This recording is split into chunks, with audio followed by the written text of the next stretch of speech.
Good evening once again, and I want to thank the two gentlemen for agreeing to be part of our discussion this evening. We want to look at Ghana beyond aid. What does that imply when we say Ghana beyond aid? What are we looking at? Dr. Lindsay, I'd like to start with you. Simply, it means that we need and want to provide for our development needs from our own resources, without the need for any budgetary support or anything from elsewhere. It means that everything must come from here. Either we actually obtain direct taxation, indirect, or the most important, generate enough revenue from enterprises to ensure that we can actually supplement and do the sort of things we have. So beyond aid, we do not need any support from anybody. Mr. Asiedu, what would be your take on that? Yeah, what I understand by Ghana beyond AIDS is the fact that we should be able to pay ourselves without somebody having to support our budget. We should be able to generate our own electricity, be able to make our own roads, be able to build our hospitals, be able to do virtually everything we need in our country without necessarily having to go to other people to come and give us aid or money to be able to do that. Being able to build our schools, being able to do everything virtually by our own selves without somebody having to give us funds and give us conditions and what have you. Being able to do, in a way, being sufficient ourselves, being able to generate enough and take care of all our generation should be enough to overcome all our expenditures to such an extent that even there could be a surplus on top of it for us, so that we don't have a lack in between, where we may have to get somebody to supplement it before we can actually move throughout the year. That's what, like looking at January to December, government systems are able to run without having to get anybody to assist us, which we have not been able to do so far in our 60 plus years of independence. Because if you look at the way in which government is financed at the moment, and we're essentially talking about government because it is government and the state that has the responsibility for providing public goods and services and also for making investments. You realize that our revenue generation so far allows us to cover salaries and wages. We invariably in the budget cover goods and services, but Mr. Asiedu, you would agree with me that it's not always that what is budgeted for the provision of services is released in full by the end of the year. We make a minor allocation, and I say minor allocation because it is a fraction of the expenditure that is required for investment. And that puts us in a position where our previous experience has been that major investment projects are either funded by debt or by donor partner support or by a combination of financial measures. So if we're going to move away from what we've been doing previously and be able to generate enough revenues to take care of all of these things, so that every year when each ministry comes with the departments and agencies under the ministry and then makes its budget projections to the Ministry of Finance, the Ministry of Finance is able to take a look and say, yes, we can pay for all of this, and this is how we are going to go about it. How are we going to actualize that, given that we haven't done it up until now? Dr. Lindsay, what do you think? Well, I think that we, as a country, we've tended to make a mistake and to think that it is only the government sector or the public sector that can provide the services that we need. We do not have enough money, because if you look, the government sector, the only thing we can do is to finance the deficits, either from borrowing, taxation, or selling assets. We don't have any of these things. It means that we need to actually target the government sector to do the things they can do better, and then encourage the private sector to come in. Set the framework where the sort of things the government cannot do, we let them do. Now we need to understand what it is that the government can do. What is the role of the government? I don't think that we are clear on this fact. Generally, when we go into economic enterprise, the private sector looks at private costs and benefits and makes decisions. But beyond that, there are some services or some where there are other benefits and costs that come socially. Therefore, there are social benefits and costs An economist would say there are externalities, or sometimes there are even uncertainties where the private sector, not being sure what's going to happen because they don't have enough information, may not want to take the risks. That is when the government may need to come in and to provide the uncertain, the necessary information for the private sector to take the right steps, or where externalities exist, they can come in and then target the sort of things they can do. But to think that the government has to do everything, I think it is very wrong. And as a country, we've tended to actually even not encourage the private sector. We've talked about it, but we've not encouraged the private sector. And I think it is this sort of thing that we need to actually start thinking about. What is the role of the government, and restrict them to that, and then set an appropriate framework for the private sector to come in and fill in those things that the government may have wanted to do but hadn't got the capacity to do. So currently, the role of the government in terms of the public goods and services that it provides is essentially to fund social services through the provision of education, through the provision of healthcare. And we have tried to increase the coverage of education because we believe it's an important public good. We've earmarked funds like the GET Fund in order to support education. We've tried to increase access to healthcare through the National Health Insurance Scheme and the National Health Insurance Levy. We've earmarked funds for that purpose. And we generally believe that it is government's role to invest in infrastructure to support the provision of these social services. Because so far, we have not had private sector participation to the extent, I'm not saying it hasn't happened at all, but to the extent that can support the provision of these facilities. Then we've also had government investment in key infrastructure, roads, other transport facilities, airports, ports. We've talked about having government investment in developing trade and industry, like the industrial park in Tema, the Free Zones Enclave. I'm just giving examples. So basically, we focused government expenditure on providing social services, providing the infrastructure to support social services, and to support investment into key infrastructure that we believe is necessary to support economic growth. For instance, like the provision of electricity, the provision of water.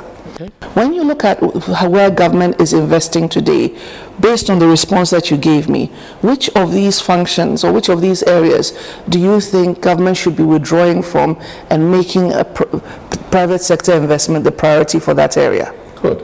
I'll take education for one. I went to Adesado, essentially, and Adesado has got its own resources to stand on its own feet. The government has tended to think that they can do everything, and I think it's wrong. We need to look carefully at the educational sector and look at some of the schools or the educational facilities that can actually go out and do things on their own. They don't necessarily have to go out and do things without the government knowing. They can actually have to follow curricula set by the government. They have to bring business plans and go out on their own, and the funds that would have gone to them may be channeled to newer areas that don't have the resources to do the sort of things. So it's not that the government is not looking at or not doing these things, but they need to look at these things carefully as a business and look at the areas that they can free from the government direct subvention, and then actually encourage the private sector to do those sort of things, because there are lots of schools that can set up on their own. I've looked at SOSs, I've looked at all those things. My daughter went to SOS. Look, I don't think they had or they have as much as I had when I was in Adesado or thereabout, you see. So and having also had the benefit of private education in the United States, where I actually paid for my own school fees and did all those things, I believe that if we look at education, we could free some of the schools or the educational facilities that are currently under government direct subvention, let them go out on their own, concentrate on those things. When it comes to electricity and other things, the same thing needs to be done. So the government needs to look at its role, carefully think about the way they generate activities, and see if indeed the government sector may do something slightly, or let the private sector come in. Because even if you're doing something, you could actually contract out or do various things in order to be able to still get those services done without direct government subvention. That is my problem, because if the government is to do that, then we need to have enough revenue coming in, which raise taxation, causes also, well, other things that actually ensures that even what we're looking for, we cannot do. So I would like to look at what the government has been doing carefully, and to be able to wean the government of some of the things that they are doing, because it's not everything they're doing that is necessary. Mr. Asiedu, gather beyond aid. What do you think should be the role of government? What areas should government be focusing on? What areas should be left for the private sector? And how would you make the distinction? Government, as at now, is providing a lot of things. But I think that, like my colleague just said, certain things should be left for the private sector to undertake it. Like education she talked about. We can do that. Generation of electrical power, so that people can now be able to buy from the private sector. I know some other countries where electricity generation is not government. The private sector generates it and builds it. Even there are some areas in the town, that whole town is taken care of by the private sector. He generates power for them. And even within the same town, sometimes you can have one or two people, two organizations generating the power, and people are buying from them. So such things can be done. But most of the times, the bottom line is people should be able to patronize whatever private sector is bringing in. They should be able to pay for it. They should be able to afford it. So then it goes back to job creation. If people have the jobs that they are doing and they are generating income and they have income, then they will be able to afford whatever private sector brings in. So we live in a system where jobs are not so much available and people don't have jobs to do. And even those who are working, I would say almost about 60 to 70% of our people are farmers.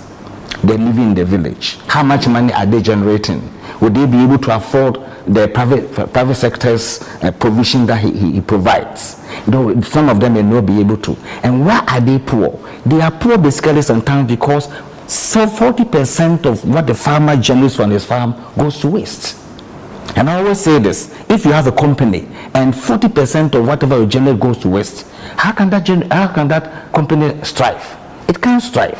So for us to be able to get the people patronize what the private sector is bringing, we should be able to work on this 40% of the farm products that go to waste, because 60 to 70% of our people are into that venture. So when you say we, who is we? Myself, government, the whole citizenry. So that goes back to the question: what should government finance and what should the private sector finance? Is it the government's role to be involved in job creation? And depending on your answer, because I don't want to jump the gun, whoever's role it is to facilitate job creation, what steps, if any, should government take to assist that process? I like that question. We all say that private sector is the engine of growth. And as an engineer, I'll tell you the engine alone doesn't work. The engine needs oil. It needs fuel. The engine needs chassis to sit in. It needs the car body for it to be able to move. In fact, just as I said once, that Tornado is not my hero, but I like him for what he said about 3 or 4 weeks ago when he was being interviewed on Newsfile as to why we are where we are and what can we do. I'm looking for that tape to be able to listen to him again. He said, look, no country can ever develop with that technology. We can't continue the farming with cutlass and never be able to make it. We should be able to make farm implements, combine harvesters, and a whole lot of things. We should be able to get them so that the farming that 60 to 70% of people are involved in could actually work. But then, the farmer who is to begin that farming process hasn't got the funds to be able to afford some of the equipment that are being given, that are needed for him to be able to work. And sometimes they are not also able to get it because we get virtually everything from outside the country with all the taxes and all the things on it. If we can have a system where most of the things that we need to be able to use in our country to generate the jobs are done here in our country. Eventually, the cost reduces. People are able to afford it. But let me say that what Tony Edu said was that, look, if we want to actually have technology and we need equipment and what have you, to him, government at a point in time or at the beginning should be able to provide the necessary finances and all that is required for the fellow to begin. I schooled in Germany. At the time that even I was coming back, I was made to write a proposal for government to assist me. And I know we were taught about German industrialization. Most of the industries that develop in Germany, now we have Opel, VW, and all the other things. Some of them at the beginning were sponsored 100% by government. 100%. But they made private sector run it. When private sector run, they give you about 10 years moratorium. After that, out of the profit that you make, you pay for whatever was invested in you. And then it becomes yours. So government are helped to create jobs for you. If I ask why were they doing that, they told me that in their system they have the social system. If you're not working, government gives you money. But if they are able to get you working, now government doesn't pay you money, so government money rests. You will now be paying taxes. So government gets money out of your taxes. And now you'll be paying also for the money they invested in you, so the cycle goes on. If we can get most of our people working, jobs created, then we can tax them. If we live in the country, only about, if you are 20% that are being taxed, only a few of us who are in the government sector are being taxed. The rest are not being taxed because they are doing their own farming, they are not working and what have you. We need to create the jobs for them to be able to work, and then we can tax them. The government will have a lot of revenue and government activities can be done. And in that same way, when private sector comes in, within the private sector facility, people can now afford it. Look, right now I was thinking about this free SHS. Why is it an issue? It's because some people are not able to pay. But you go to other countries, virtually everybody will be able to pay for that. So he doesn't need it. Because unemployment is just about below even 10%. Almost everybody is working. So that unemployment issue should be solved. And then we can solve it with our indigenous technology. We live in a country where almost 90% of all the gadgets we use come from somewhere. We are creating jobs for somebody. We are not creating the jobs here. If we can make all these things here, then we can make a lot of money. I was looking at even our gold that we have in our country. You see, I agree with you, but all of this is predicated on the availability of funding to be able to make these investments happen. Now, right now, when you look at the state of government revenues and you look at government funding, how does government get its revenues? From direct taxation of individuals, the income tax that we pay, from corporate taxes, from indirect taxation, the duties that are paid at the ports, then fees and licenses for the provision of government services, or in some instances even from the sale of government assets. You mentioned earlier that we have indeed a larger proportion of our population being agricultural. I'm not sure if the figure is still 70%, as you quoted, because in 2015, the World Bank came out with a report, Ghana Rising Through Its Cities. And what they said, they looked at indeed the results of the last census, where 51% of our population is urban. And indeed, I think they gave a figure that from the mid-1990s until 2014, our urban population had increased 3.5 times. So that means we are rapidly urbanizing. That population is no longer farming. That population is in the... Let me tell you. But I'm in charge of the program. Now, the reason why I make that point and I raise that issue is and in conjunction to talking about how government raises its revenue is this. When you know that your tax base is slim, and essentially that's the point I'm making, the tax base is slim. Because when you look at the people who are in formal employment, not just government service, but in the private sector, but in formal employment, vis-a-vis the people who are in informal employment, but who are living in our cities. And then you look at the people in informal employment, which is agriculture, in our rural, largely agriculture, in our rural areas. Those people's contribution to government revenue is when they purchase goods that have a VAT tax element, and so because of that there is something that, or they purchase goods or services from government and there's a VAT element, and so because of that there's a contribution in that regard to government revenue. But these are people who don't directly contribute income tax in the way that you do. Yeah. Now you have a situation where, because this group of taxpayers is relatively slim, Yeah. and yet your demands are so huge from a rapidly urbanizing society, and the demands that come along with a rapidly urbanizing society for infrastructure, for health and sanitation, for education are humongous. In addition to the point you've legitimately made that people need to be employed, they need to create jobs.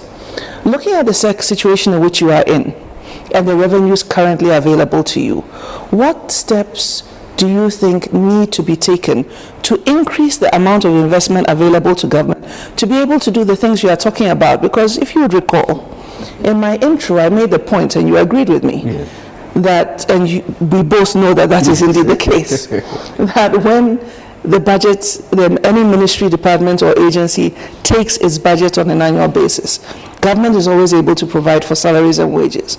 We don't have a situation where salaries have been in arrears for months in this country. Government provides some money for goods and services so that work can continue in the offices. But government provides very little funds for investment simply because government's funds don't go that far. Now, when you say government should now invest in jobs, government should now invest in helping to create employment for people, given the slim envelope that exists, given the things that we've prioritized so far, from your perspective, what should the alignment of financing be to be able to achieve what you are talking about? And then Dr. Lindsay, I'll come to you. Okay. First and foremost, government money, even the least money we have, we should invest it in income generating ventures. Things that will actually get income for the people. In fact, this urbanization you talked about, we should be able to halt it at a point in time.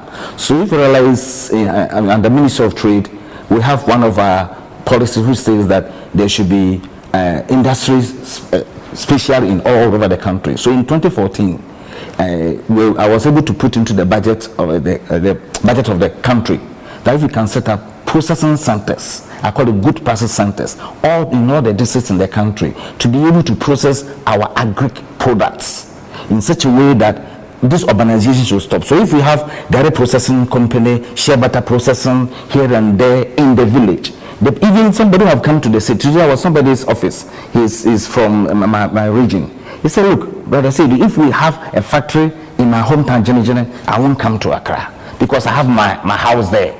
I can just walk to the factory. So let us set up factories in our Greek sector within our indigenous areas, and it will prevent people from coming into the cities. And then when that is done, all those people become formalized, and then government can get revenue. In fact, personally, if I'm a president and I'm to take decisions, I'll borrow money to be able to set up income generating ventures even in the rural areas, and then so that people can actually get the jobs to do. Because if we are able to get people within that area to be able to work, that's where now government revenue can increase. That's where you can get more taxes from them, and then you'll be able to get money to fund whatever is happening. I don't know who told all governments that government has no business in doing business. I disagree. I think that government has business in doing business. Government, everybody has a view, but to me, government should be able to assist in people setting up factories and be able to now run it privately and now be able to pay whatever money is given to you.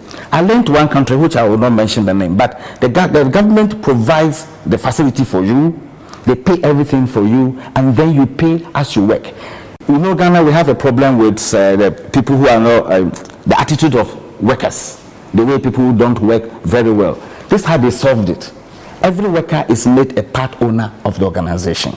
You contribute 10% of your salary to become part owner of the organization. And because of that, the loyalty is there. Suppliers of products to the company are also made part owners. So people are committed to it. People work. Industries span up. Jobs are going on. And just the revenue base of the government increases because more people are able to work. If we're able to do some of these basic things, then we'll be able to get enough revenue to do whatever we are doing. So me, I will say that yes, the private sector is engine of growth, but let the engine get the necessary fuel and everything to work. We'll go on a commercial break and then we'll come back and continue our discussion. Dr. Linslins, you've been waiting patiently. You'll have your turn.